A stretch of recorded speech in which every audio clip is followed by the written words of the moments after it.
Bismillahirrahmanirrahim. Beragama dengan ilmu itu wajib, gitu loh. Bukan karena ikut-ikutan. Karena orang yang ikut-ikutan itu berbahaya. Berbahayanya di mana? Ilmu ikut-ikutan itu kalau yang diikuti benar itu tak masalah, tapi kalau yang diikuti gak benar itu memunculkan sikap fanatik. Lah fanatik itu lek gak pakai ilmu ya keliru pisan. Contoh ini tak tanya ke panjenengan ya. Saya tanya, ini contoh aja, ini baru pembukaan ya. Saya tanya ke panjenengan. Coba Pak Sinten lupa saya. Pak Ardi. Kalau panjenengan buka Quran itu surat Fatihah ada berapa? Ada berapa ayat? Nah, pasti ngomong 7 kan? Ya enggak? Sampai buka kitab Quran cetakan mana saja, pasti jumlah ayatnya tuh, kalau nggak percaya ketok gulu, ada yang nulis 6 ayat itu, ketok gulu saya wis, gak tanggung-tanggung saya. Cetakan Saudi, cetakan Mesir, cetakan Dinoyo, cetakan Tumpang, kira-kira itu pasti surah Fatihah ayatnya tuh 7. Sepakat panjenengan 7?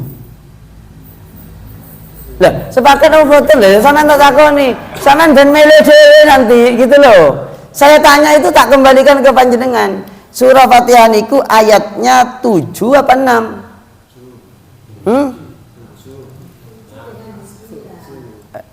Enggak, apa saya tanya dulu 7 apa berapa? 7 kan? Wes anggap saja panjenengan sepakat 7 gitu ya. Iya. Kenapa kok begitu? Karena Rasulullah bersabda, iya, bahwasanya Rasulullah bersabda berdasarkan Al-Quran, walaqad atainaka sab'an minal masani wal Qur'anal azim. Ya. Sungguh telah kami berikan kepadamu wahai Muhammad 7 ayat yang berulang-ulang. 7 ayat berulang-ulang. Kenapa kok 7 ayat berulang-ulang? Karena Fatihah itu mesti dibaca berulang-ulang, yaitu waktu sholat, gitu loh. Wis sepakat kan? Ini Qur'annya ngomong berapa? Ngomong tuh 7. Sekarang hadisnya sekarang saya tampilkan nih. Saya tampilkan hadis Sahih Bukhari. Iya. Bahwasanya Nabi mengatakan, saya diberi surah Fatihah jumlahnya tuh 7. Kalau saya panjenengan itu sudah tahu ada 7, sekarang muncul problem ketika panjenengan nggak ngaji ilmu, iya kan? Muncul problem. Di mana problemnya? Begini Bu, Pak, ya. Makanya saya selalu mengatakan mazhabnya saya mazhab ilmu. Niki Pak. Hadis Sahih Bukhari, hadis ke-4647, atau di Riyadhus Shalihin hadis ke-1009. Nyemoga niki saya buat warna yang mencolok. Saya kasih warna biru. Biru daun. Biru daun niki. Loh, niki Kanjeng Nabi dawuh. Katanya Nabi kepada siapa ini dikatakan? Kepada Sa'id Rafiq bin Mu'allah. Sa'id, kamu tak ajarin surah yang paling agung di dalam Quran. Ini bab hadis ketika tidak dipahami dengan ilmu, itu berbahaya. Contohnya niki. Nabi mengatakan, ala u'allimannaka a'zama suratin fil Quran, kepada Sa'id bin Rafiq al-Mu'allah. Rafiq, Sa'id, mau enggak kamu tak ajarin surah yang paling agung di Quran? Nabi waktu itu habis sholat, megang tangannya Rafiq, mau keluar, Nabi lupa, akhirnya Rafiq, Abi Sa'id Rafiq bin Al-Mu'alla ini nanya kepada Nabi, katanya panjenengan mau ngajarkan surah yang paling agung. Akhirnya Nabi mengatakan, qala alhamdulillahi rabbil alamin, hiya as-sab'ul masani wal Qur'anul azim alladzi utituhu. Ya, surah yang paling agung itu adalah alhamdulillahi rabbil alamin. Itu adalah surah Fatihah. Begitu. Dalam hadis lain, namanya surah Fatihah itu namanya bukan Alhamdulillah, tapi disebut Fatihatul Kitab. Niki. Fatihatul Kitab, yaitu riwayat Imam Muslim hadis ke 806. Kalau di Riyadhus Shalihin hadis ke 1022.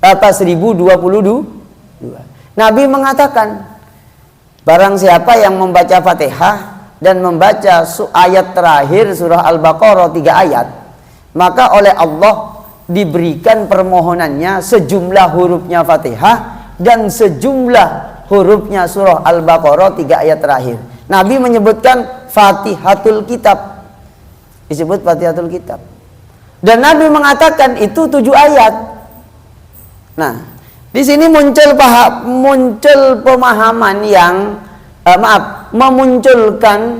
memunculkan ilmu pada akhirnya. Ilmunya gimana? Gini loh. Ini yang sudah yang sudah sering ikut pengajian saya, maksudnya sudah lama ikut ya. Kalau ikut barusan aja kayak Pak Hamdi itu kan baru berapa bulan ikut saya pengajian itu. Pak Hamdi ini. Yang udah ikut agak lama tahu keterangan saya ini. Nah, ini gitu. Semua keterangan mengatakan bahwa suratul Fatihah makkiyatun. Surah Fatihah itu makki. Sab'u ayatin, 7 ayat. Bil basmalati, dengan menghitung basmalah. Ayat pertama.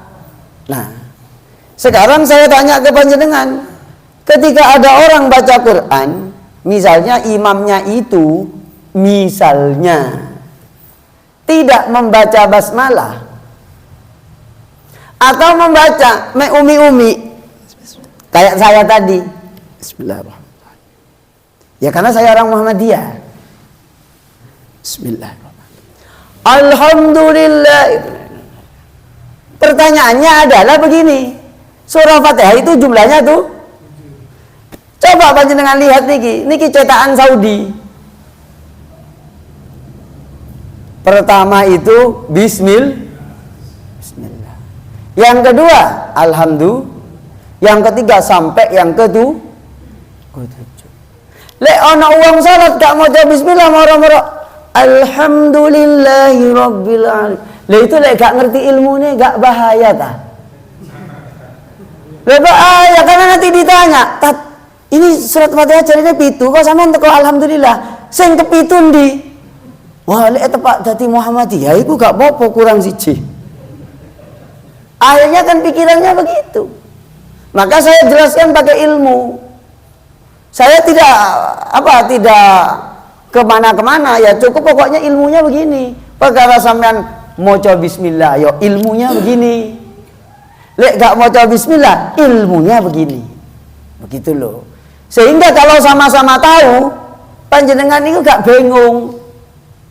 Begitu loh. Nah, ini hadis ini kudu dijelaskan. Ini hadis, ini syarahnya. Kitab syarah yang ini Ibanatul Ahkam, karyanya Syekh Sulaiman An-Nuri dan Syekh Sayyid Abbas Al-Maliki, dan sama kitab Tawdihul Ahkam.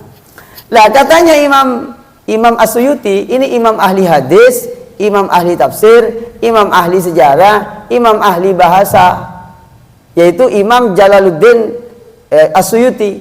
Niki. Nah, niki Pak. Jadi surah Fatihah itu ada 7 ayat. Bil basmalati, dengan baca artinya basmalahnya dianggap ayat pertama.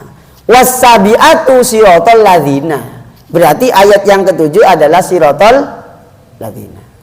Lah saiki lek ana imam gak maca basmalah, dari mana yang ke-7? Oh, katanya Imam As-Suyuti, kalau ada orang baca Fatihah gak baca basmalah, berarti yang ke-7 itu wairil maudhubi. Nah, berarti bagaimana, Pak? Ya berarti sama ngitung wis. Alhamdulillahirabbil alamin 1, Ar-Rahmanir Rahim 2, Maliki Yaumiddin 3, Iyyaka na'budu wa iyyaka nasta'in 4, Ihdinas siratal mustaqim 5, Siratal ladzina an'amta alaihim 6, Ghairil maghdubi 7. Berarti hadisnya enggak keliru. ayatnya pun nggak keliru. Kenapa? Dipahami dengan ilmu. Lah Ustaz, kok ekstrim panjenengan? Enggak, bukan ekstrim, biasa aja ini. Bahwa kalau ada orang baca Fatihah dengan menganggap Fatihah itu bukan bismillah, menganggap basmalah bukan ayat Fatihah, tapi itu adalah ayat di dalam surah An-Naml, innahu min Sulaimana wa innahu bismillahirrahmanirrahim, berarti ayat yang ketujuh itu ghairil maghdubi, gitu loh. Berarti Qur'annya ya gak keliru, hadisnya gak keliru. Loh Ustaz, kok bisa muncul begitu? Iya, karena hadisnya bismillah ataupun hadisnya nggak pakai bismillah itu sama-sama sahih, sama-sama benar dari Nabi. Begitu loh. Ini baru pembukaan gitu. Jadi pembukanya agak lama, gak apa-apa ya. Maksudnya bahwa nanti kalau ngaji Bulughul Maram itu sampean dia nggak bingung gitu loh. Maksudnya nggak bingung itu dasar-dasar ilmunya tahu. Nah ini contoh gitu. Contohnya niki. Nah, saya contohkan niki.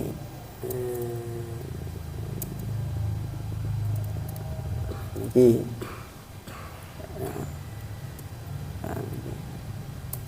Nah, niki. Niki Pak, Bu, yang dimuliakan Allah, niki. Niki kan hadisnya sahih, riwayat Imam Bukhari.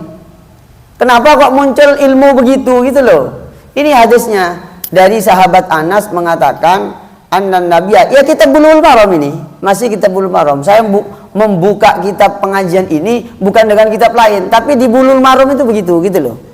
Wa an Anasin lan dan riwayataken saking sahabat Anas, apa ananat radhiyallahu anhu anan nabiyya apa sakduhune Kanjeng Nabi, wa Abu Bakrin lan Abu Bakar, wa Umar lan Umar, kanu iku ono sapa Abu Bakar Umar Rasulullah sallallahu alaihi wasallam, yaftatihuna iku ngawiti sapa Rasulullah lan Abu Bakar Umar bi as-salata ing salat bil hamdulillahi rabbil alamin, kelawan maca alhamdulillahi rabbil alamin. Muttafaqun alaihi utawi hadis iku dan riwayataken Imam Bukhari lan Muslim. Lho niku. Jangan kemudian dikatakan, oh berarti ki Abu Bakar Umar ini Muhammadiyah ya. Bukan begitu. Ini ngaji ilmu loh ya. Ngaji ilmu. Jadi katanya sahabat Anas, riwayat Imam Bukhari dan Muslim, bahwa Nabi itu Abu Bakar Umar itu kalau sholat memulai langsung alhamdulillahi rabbil alamin. Zada Muslimun, Imam Muslim menambah la yadhkuruna bismillahirrahmanirrahim fi awwali qiraatin wala fi akhiriha. Nabi dan Pak Abu Bakar Umar itu tidak nambah bismillah di awal. Nah, gitu. Nah, ya apa niki? Hadisnya sahih. Satu gitu. Artinya ketika hadis sampean baca tapi tidak tahu pemahamannya, nanti sampean tahu konsekuensinya. Niki sahih riwayat Imam Bukhari dan Imam Muslim. Lalu riwayatnya Imam Ahmad mengatakan dan sahih Ibnu Huzaimah yang Nasa'i mengatakan la yajharuna bi bismillahirrahmanirrahim. Tapi riwayat sahih juga Ibnu Huzaimah mengatakan bahwa Nabi, Abu Bakar, Umar itu membaca tapi nggak keras. Nah, gitu loh. Membaca tapi nggak keras. Podo hadise, podo bener, podo sahih. Nah, nanti panjenengan di sini ketemu bingung. Di sini loh. Wa an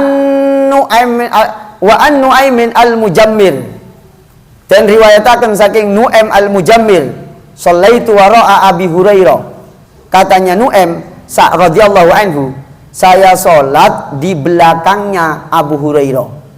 Faqara'a mongko maca sapa Abu Hurairah bismillahirrahmanirrahim. Alhamdulillahi rabbil alamin. Ar-Rahmanir-Rahim sampai waladhdallin. Hatta idza balagha waladhdallin, sehingga teka sapa Abu Hurairah nyampe waladhdallin qala amin. Terus Abu Hurairah komentar begini loh. Ya, wa yaqulu kullama sajada wa idza qama minal julus Allahu akbar summa yaqul. Abu Hurairah setelah selesai sholat itu ngomong begini, walladzi nafsi biyadihi inni la ashbahukum sholatan bi Rasulillah sallallahu alaihi wasallam, rawahu Nasa'i wa Ibnu Khuzaimah, sahih, hadisnya sahih. Katanya Abu Hurairah, demi Allah yang mana jiwaku ada pada kekuasaannya, sungguh aku ini adalah orang yang paling mirip sholatnya dengan Nabi. Hadis so. Jadi Abu Hurairah kalau sholat baca bismillahnya lek ngimami itu kan. Itu kan kalau panjenengan pahami gak pakai ilmu, sampean muncul Abu Hurairah itu ternyata NU ya. Terus Abu Bakar Muhammadi, gak bahaya gak sampean begitu itu? Akhirnya narik NU itu ke belakang jauh, sudah sampai dan Muhammadiyah ditarik jauh ke belakang. Itu bahaya, Pak. Makanya saya setiap ada permintaan ngaji itu, mau ngaji apa? Ngaji kitab ya. Iya, wis, mazhabku kitab. Sampean kok tak terangno kabeh sampai habis gitu. Berarti bagaimana? Ya maca bismillah ya gak apa-apa, gak maca bismillah ya pokok ngerti ilmu lah gitu. Dan orang ini celakanya ini celaka ya, dalam tanda petik ya, rodok celaka titik gitu loh ya. Dek HPT Muhammadiyah yang jilid 3 itu diterangno maca bismillah dikerasno iya, maca bismillah gak dikerasno iya, gak baca bismillah pun gak apa. Oh, ya hadis ini dipakai. Lah sayangnya ketika nyampe di Sawu Jajar, berarti lek gak maca bismillah wedi gak diakoni Muhammad. Nah, gak bahaya tak berilmu kayak begitu tuh. Beramal kayak gitu tuh bahaya, Pak. Sumpah bahaya. Lek aku ya wis melok-melok ae wis. Mulai apa? Sing melok aku, sing tak elok iki padha gak ngertine. Kok umpama aku bermakmum atau saya jadi imamnya ketua PDM Muhammadiyah, ya tak campur-campur sama saya. Kenapa? Ketua PDM-nya sudah tahu. Iya, maksudnya tahu ilmu. Coba saya ngimami di Manarul misalnya ya, atau di Gribik lah ya.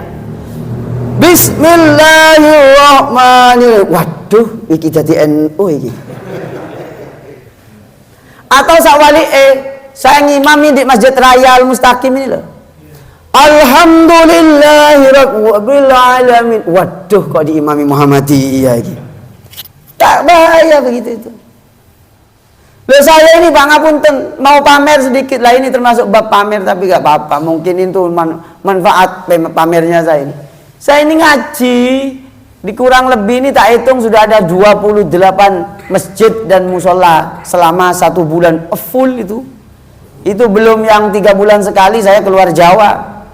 Gitu loh ya. Artinya bagaimana? Saya ngaji itu saya tidak mau di kotak-kotak itu. Wis ilmunya tak sampai no. Perkara sama ning KTM pilih-pilihin dewe. Kenapa bahaya kalau panjenengan itu dan saya beragama gak pakai ilmu. Lho niki padha sahih ya napa niki? Iya. Yang muncul itu adalah kesan seakan-akan kalau gak pakai ilmu sampean ikut-ikutan, sing sebelah kono ikut-ikutan juga. Sehingga lek sampean ikut mereka, sampean iki salah iki, gak pati sahih iki gitu. Jarene kono yo ngono pisan. Melok kene misale iki gak pati sahih iki gak makmum nek kene wis. Aku gak gelem salat nek kene. Oh, bismillah gak diwaca. Sakwali sing biasa gak diwaca atau diwaca siri, dibaca siri. Aku gak gelem iki masjid NU iki mau bismillah dikerasno. Padahal keputusannya gak begitulah, iya toh. Nah, maka dari itu Pak, saya mau menjelaskan ilmunya ini. Ini tak kasih gambaran kayak begini nih panjenengan ben gak kaget nanti. Maksudnya ini kan ibarat lamaran baru lamaran saya. Lek gelem caraku kayak begitu, tak terangno kabeh. Lek gak gelem, ya mandek wis, mari ngono gak usah ngaji. Soalnya ini membawa konsekuensi. Pernah di suatu ketika itu ngotot-ngotot minta saya ngaji di tempatnya, setelah ngaji kitab dapat 7 apa 8 bulan. Saya diberhentikan, katanya nggak sesuai dengan sunnah. Nah ini kan maksudnya saya, kalau maksudnya ngaji saya ini ngaji semua nanti saya bacakan, begitu loh, nggih. Nah, panjenengan nanti tinggal pilih. Ustadz berarti nggak konsisten loh. Emangnya Abu Hurairah nggak konsisten? Abu Bakar Umar nggak konsisten? Bukan, itu berarti namanya pilihan gitu loh. Kalau di Muhammadiyah itu rata-rata tradisinya nggak dibaca basmalahnya atau dibaca sir, itu sahih. Riwayat Imam Bukhari Muslim. Oleh dek dulur kita, saudara kita di Nahdien, kalau baca Fatihah ngimami, bismillahnya dikeraskan, itu sahih. Sahih Ibnu Khuzaimah dan An-Nasa'i. Nah, kan enak ya pada ngerti nih. Nah, gitu loh. Maksudnya saya begitu. Ini baru pembukaan. Gitu loh. Kenapa? Saya perlu menerangkan. Ini Pak, kitab Bulughul Maram niki. Ini kitab usianya sudah 27 tahun. Saya ngaji tahun 97. Hatam kitab ini sampai tahun 299. Hatam maknanya kisah kitab niki. Ini syarahnya. Kenapa kok panjenengan kalau baca Bulughul Maram karangannya siapa? Pasti gitu kan? Iya enggak? Iya. Atau kalau panjenengan sudah gak ngurus mbo sapa sing ngarang wis gak ngerti gitu ya. Padahal panjenengan kalau beli barang itu kudu tahu. Iki WA-ne sapa, barangnya apa, kula siapa gitu. Nah, Ibnu Hajar. Nah, panjenengan tak beritahu. Ibnu Hajar itu artinya adalah anak watu. Ya, anak watu. Jadi Ibnu Hajar Al-Asqalani itu maksudnya adalah anaknya batu. Ini namanya imam kok disebut anak batu. Kira-kira kalau orang sini itu anak paving menurut ya. Kira-kira begitu. Kenapa kok dijenenge anak watu? Mbah Buyute kalau nggak salah. Itu orangnya saking pendiamnya sampai koyok watu. Ibnu Hajar itu ada dua, ada Ibnu Hajar Al-Asqalani, ada Ibnu Hajar Al-Haytami. Itu lega diterangno sampean nggak ngerti. Pokok ono Ibnu Hajar disangkakno yang punya Bulughul Maram. Enggak. Ibnu Hajar itu ada dua, ada Ibnu Hajar Al-Asqalani, ada Ibnu Hajar Al-Haytami. Begitu. Loh, ini imam ahli hadis, bukan ahli hadas. Ya. Imam Ibnu Hajar ini dikatakan di dalam kitab Manhajun Naqdi fi Ulumil Hadis. Nah ini, sampean kudu ngerti bisa niki. Kenapa kok kudu ngerti? Ya, yang kita baca ini kitabnya siapa niki? Sampean Pak tak tuduhno. Ibnu Hajar itu orang hebat luar biasa nih. Nah niki. Manhajun Naqdi. Nah niki. Fi Ulumil Hadis. Metodologi kritik terhadap ilmu hadis. Niki sudah tak baca niki, alhamdulillah. Amirul Mukminin Mas Tutu, mungkin putranya pengen apa itu gitu ya, panjenengan dibawa pulang aja kasihan, nggih. Ini jamaah yang ngikutin saya kemana-mana itu Mas Tutu itu, gitu. Niki Pak, Bu, nggih. Imam Ibnu Hajar itu adalah gelarnya Amirul Mukminin fil Hadis. Iya. Amirul Mukminin fil Hadis. Niki Pak, saya bukan ngawur-ngawur niki nggih. Jadi mesti ono kitabe sing tak omong lagi mesti ono kitabe. Jadi level-levelnya ahli hadis itu Pak, ada satu. Ini tak beritahu niki nggih. Niki ilmu penting niki, sampean lek kuliah, lek mondok itu butuh 7 tahun loh. Niki sampean nyatet niki penting niki. Levelnya ulama hadis satu namanya al-musnid. Level tertinggi niki. Ya. Siapakah al-musnid itu? Adalah orang yang meriwayatkan hadis dengan seluruh sanad-sanadnya. Ya. Seluruh sanad. Jadi misalnya Ustadz Hamdi ini meriwayatkan hadis dari saya dari guru saya, an guru saya, an sampai Kanjeng Nabi ketemu nyambung dan hafal menguasai utuh. Itu berarti namanya musnid. Sekarang wis gak ono. Sudah gak ada musnid itu. Dulu pernah ada. Maaf ya, dulu pernah ada musnid beliau itu. Namanya Syekh Yasin bin Isa Al-Fadangi dari Padang. Kurang lebih ya tahun 1800-an. Syekh Yasin bin Isa Al-Fadangi itu musnid. Yang berikutnya adalah tingkatan kedua al-muhaddis. Iya. Jadi kalau al-musnid ini man yarwi al-hadis bi isnadihi sawa'un kana indahu ilmun bihi aw laisa lahu illa mujarradur riwayah. Musnid itu adalah ulama yang meriwayatkan hadis dengan sanad-sanadnya, baik tahu ilmunya ataupun tidak tahu. Iya, atau tidak tahu illa mujarradur riwayah. Yang kedua al-muhaddis. Siapakah al-muhaddis itu? Al-muhaddis itu adalah manishtaghala bil hadis riwayatan wa dirayatan wa jama'a ruwatan wa tala'a ala katsirin minar ruwat wa riwayat fi asrihi wa tamayyaza fi dzalika hatta arafa fihi khattahu wa ishtahara fihi dabtahu. Kalau muhaddis itu adalah orang yang mempunyai keahlian di bidang hadis secara riwayat, ini riwayatnya ini. Secara keilmuan dia paham. Ini hadisnya itu mengalami cacat, mengandung begini, mengandung illat dan seterusnya. Terus sehingga dia itu terkenal dengan ilmu ahli hadis yang sangat banyak di bidang hadis itu. Nah, niki dikatakan oleh Ibnul Jazari, al-muhaddis itu adalah orang yang menguasai hadis secara riwayat dan tahu secara metodologi. Ini kalau dipelajari temenanan ya roto mumet, Pak. Tapi panjenengan harus tahu begini. Maksudnya tahu itu suatu saat itu ketemu dengan problem masalah hadis, iki koyo tahu diterangno Ustaz Wahid. Begitu lah. Walaupun sampean sudah saya jamin panjenengan enggak hafal gitu loh. Keterangan saya udah hafal. Tak harus tahu kerungu gitu loh. Sudah saya record di YouTube saya. Lalu di level ketiga ini al-hafid. Siapakah al-hafid? Yaitu orang yang luas ilmunya di bidang ilmu hadis dan di bidang hadis. Begitu.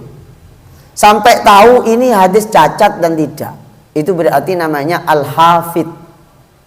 Tapi nyampe di Malang itu berbeda al-hafid itu. Padahal ya cek gampangnya ngasih gelar Nggak boleh, Pak, seenaknya ngasih gelar itu. Jadi orang yang hafid itu berarti sudah menguasai ilmu hadis, luas di bidang hadisnya dan ilmunya. Jadi hadis dengan ilmunya beda.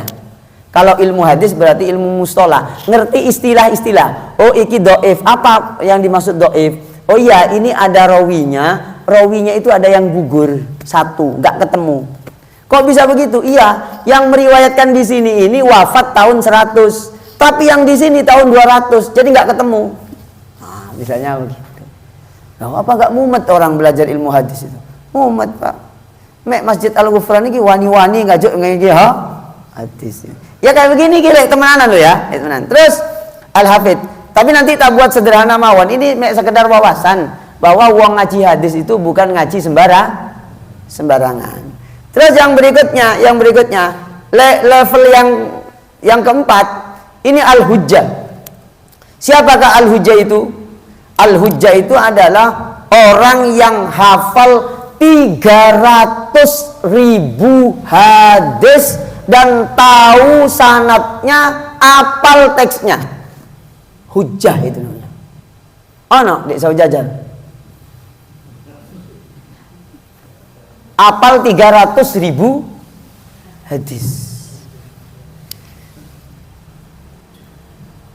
Yang ada itu siapa? Yang ada itu ahli hadas.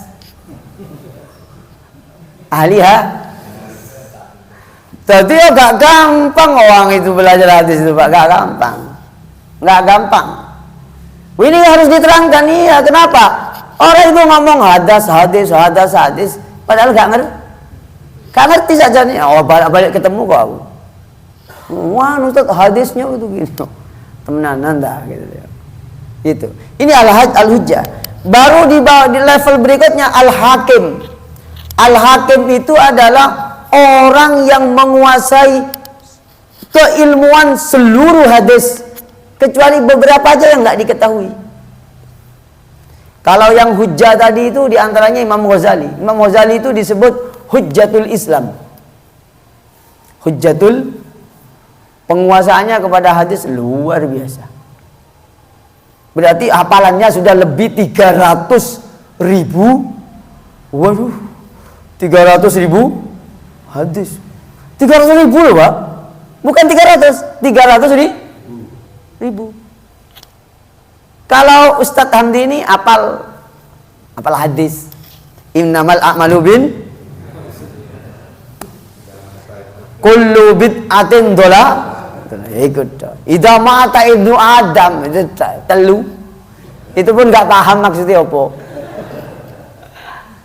Gitu. Saya tadi soalnya di masjid di Jamaah Al Barokah itu ada yang jamaah nanya idza mata ibnu Adam itu. Kayak gitu. Terus yang berikutnya Amirul Mukminin yang keenam. Amirul Mukminin itu artinya orang yang level yang keenam ini Amirul Mukminin. Presidennya orang yang beriman fil hadis, di dalam ilmu hadis. Wa huwa arfaul maratib, tingkatan yang paling tinggi. Tingkatan yang paling tinggi. Namanya Amirul Mukminin fil hadis. Di antara Amirul Mukminin fil hadis, siapa kok dikatakan Amirul Mukminin fil hadis? Dia orang yang hafal, detail, mendalam di ilmu hadis dan hafal semuanya, habis ilmu-ilmunya, habis sudah tak tersisa. Di antara orang yang punya gelar ini adalah satu, Imam Sufyan As-Tsauri. Nah, beliau itu lahir tahun 75 Hijriah, tabi'ut tabi'in. Tabi'ut Sufyan As-Tsauri. 2, Syu'bah bin Al-Hajjaj. 3, Hamad bin Salamah. 4, Abdullah bin Al-Mubarak. Ahmad bin Hambal. Imam Bukhari, Imam Muslim. Ini Amirul Mukminin. Ini abad klasik.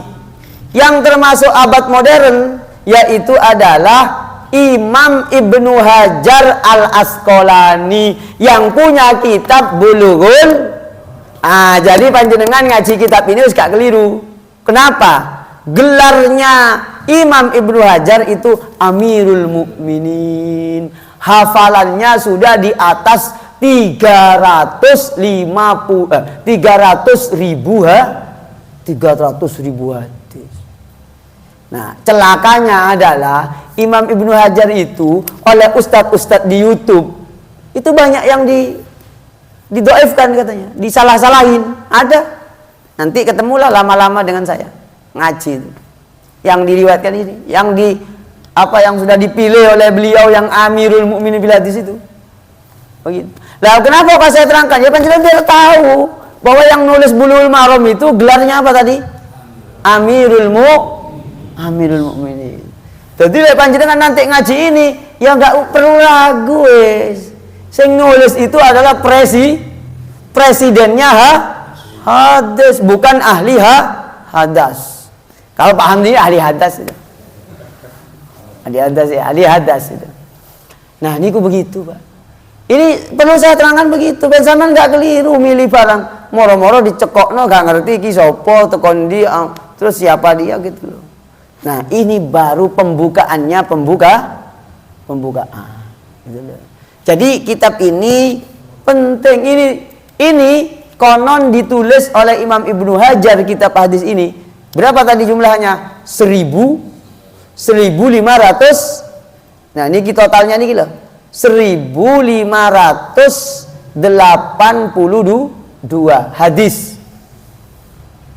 Ya, baru 1.582. Nah, ini bapak-bapak, ibu-ibu, konon ditulis ini sebagai nazar kalau punya anak laki-laki mau nulis kitab hadis ini. Ceritanya panjang lah, tidak perlu cerita-cerita. Yang penting panjenengan tahu siapa Ibnu Hajar gitu loh. Nah, Ibnu Hajar itu di kitab ini nulis semua ilmu gitu loh. Sehingga bukan untuk sini saja atau sana saja, enggak. Nah, maka dari itulah saya ngaji kitab ini gitu loh. Insya Allah panjenengan dapat barokahnya pengajian ini. Amin. Kenapa? Berarti kalau panjenengan datang ke sini ngaji kitab hadis Bulughul Maram, berarti panjenengan sudah ngomong-omongan dengan apa yang disabdakan oleh Nabi Muhammad sallallahu alaihi wasallam. Satu. Yang kedua, pasti tiap ngaji panjenengan bersolawat. Pasti panjenengan mendoakan sahabat. Kenapa? Karena panjenengan pasti saya bacakan hadis an Abi Hurairah radhiyallahu anhu. Semoga Allah meridainya. Qala Rasulullah sallallahu alaihi wasallam, fil bahri huwa tahuru ma'uhu al-hillu maitatuhu. Rasulullah bersabda, katanya Abu Hurairah tentang laut. Laut itu airnya suci dan mensucikan dan halal bangkainya. Nah, ini Pak. Panjenengan lek gak dijelaskan ilmunya, bahaya. Kenapa? Coba panjenengan saya redaksikan, saya artikan niki. Laut itu airnya suci dan bangkainya halal. Akhirnya ada bangkainya ayam di situ dilempar oleh orang. Ini bangkai dari mana? Dari laut.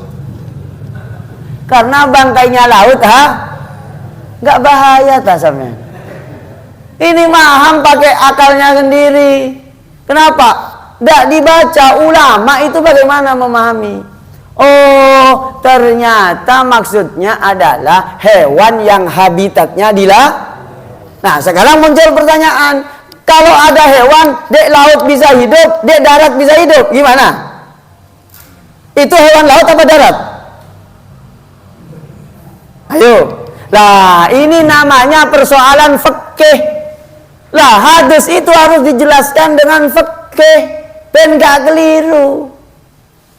Iya. Kalau ada kewan hidupnya di laut, tak beda dah. Iki halal apa? Soalnya di sini yang dikatakan al-hillu maitatuhu, halal bangkainya laut. Kalau sekarang hewannya hidup di laut sama di darat, berarti ini hewan rut-rat. Laut sampai dah. Utrat ya. Atau raut ya. Nah itu kan darat sama laut, ratut ya. Nah ini harus dijelaskan dengan fikih. Maka di dalam Al-Qur'an panjenengan gini. Tak kasih ilmu hebat niki wis. Ya, hebat mantep niki. Mantep bahwasanya Allah Subhanahu wa taala di dalam surah At-Taubah ayat 122 niki. Niki kutu panjenengan angen-angen niki. Saayat tapi panjenengan paham hebat niki. Wa ma kanal mu'minuna liyanfiru kaffah. Tidaklah orang beriman itu semuanya berangkat untuk berperang. Falaula nafara min kulli firqatin minhum ta'ifatun, maka seharusnya sebagian di antara mereka itu ada sekelompok liyatafaqahu fiddin, paham fikihnya agama. Tadi sampean paham, berarti fikih. Jadi yang diperintahkan di Quran itu paham. Kenapa? Dia sampean ngerti teks tapi gak paham, bahaya. Ya ternyata tadi itu. Iya toh? Iya. Ngaji fikih. Nah, saya ngaji Bulughul Maram pakai syarah. Lah syarahnya itu namanya fikih. Nah, menurut hadis Bulughul Maram yang ke-1 bahwa laut itu airnya suci dan bangkainya mensucikan dan bangkainya itu Lah yang dimaksud itu apa? Yang dimaksud hewan yang memang habitatnya di laut atau lebih banyak bisa bertahan di laut daripada di darat. Maka menurut para ulama, lah kembali ke para ulama akhirnya. Kenapa? Yang paham itu ulama. Maka di dalam kitab ini diterangkan semua hewan laut itu halal, termasuk anjing laut. Jadi anjing laut itu gak usah disembelih halal. Iwak gak usah, tongkol, gurame, gurame bukan laut ya. Tongkol apa aja wes, hewan yang memang di laut. Apaan? Piranha. Bangkainya piranha. Halal. Ustadz ini kan membahayakan. Nah, berarti membahayakannya itu yang menjadikan haram. Lain lagi nanti hukumnya. Secara esensi bangkainya itu halal. Mungkin bisa jadi obat. Begitu. Wow, ini ruwet pembahasannya sudah. Maksudnya udah menukik-nukik kemana-mana. Hadis itu kalau dipahami itu bisa sampai 3 minggu gak selesai. Ya, karena kita sudah betul-betul memahami. Gitu loh. Niki baru pembukaan dapat satu hadis. Maka hewan laut itu sebesar apapun, pokoknya mati tadi bangkai, gak perlu sembelih. Misalnya ada tongkol saetrek gede nih, etrek itu penuh, etrek full, iwak siji, gak usah disembelih Pak, langsung dikuliti, dimplok begitu. Pokoknya kuat aja saya ngemplok. Gitu. Nah ini gini. Alhamdulillah. Jadi lek ngaji niku Pak dijelasno sak fikih. Ora mek diwaca hadise. Saya banyak membuktikan masalah orang balak-balik dastis saya sajane keliru. Dastis ae. Aduh, guys. Ini contoh niku.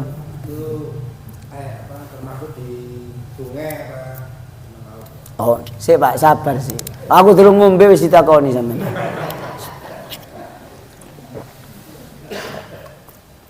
Nih. Untuk sementara laut dan juga air hewan air bangkainya itu suci. Maksudnya yang habitatnya di air, begitu loh. Yang habitatnya di air, ya. Selebihnya nanti kita bulan depan insya Allah kita akan tebel lagi. Kita kan tiap ganjil ya, ganjil ketiga sama kelima, nggih, sesuai kesepakatan. Yang ke-1 sudah dipakai geribek, gitu loh. Nah kalau panjenengan bisa nego mencarikan hari lain dan saya tak bentrok, tapi kayaknya sudah gak ada gitu loh ya. Seminggu itu full ya, gitu loh. Jadi ini namanya belajar paham Pak. Lek belajar paham itu memang kudu suwe, ora ucuk-ucuk. Lah ini ngaji di kota ini rata-rata ucuk-ucuk loh. Saya tahu banget itu. Yang jadi korban udah terlalu banyak ucuk-ucuk itu. Ya jadi saya terangkan. Ya ngapunten nggih, mohon maaf. Bukan bermaksud terlalu menggurui soalim, bukan. Ini yang penting-penting untuk dipahami gitu loh. Ben gak keliru. Ini akhirnya terlambat ini gara-gara panjenengan ini ya. Ya sekian, terima kasih, semoga bermanfaat. Marilah kita tutup dengan kafaratul majlis. Subhanakallahumma wa bihamdika asyhadu an la ilaha illa anta astaghfiruka wa atubu ilaik. Assalamualaikum warahmatullahi wabarakatuh.